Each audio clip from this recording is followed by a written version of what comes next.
Hello guys, nakita ko nga itong airwheel robot. Itong luggage ba na sinasakyan at umaandar siya.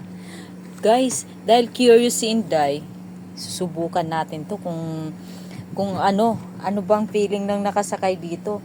Kasi 'di ba, syempre nakikita lang natin to sa mga vloggers, sa mga mayayaman na kayang bilhin ng ganitong luggage yung umaandar.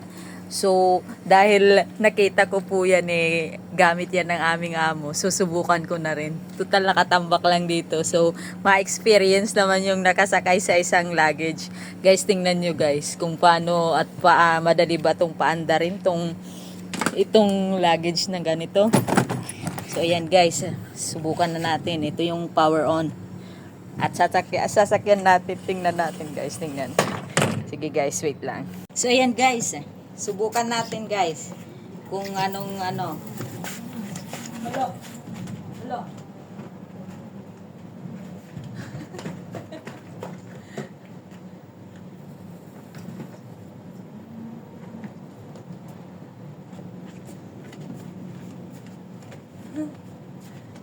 Guys,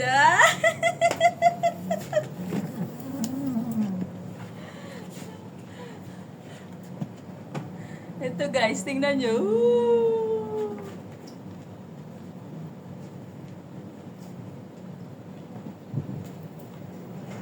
Hala guys. Hala guys. Hala guys. So, yun pala talaga ang experience guys. Ang saya-saya oh.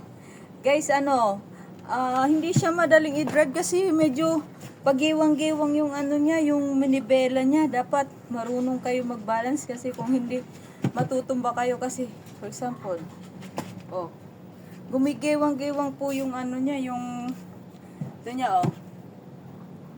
Ay, ang saya-saya, oh, diba? Feeling mayaman na ako. Nakaano ako, oh.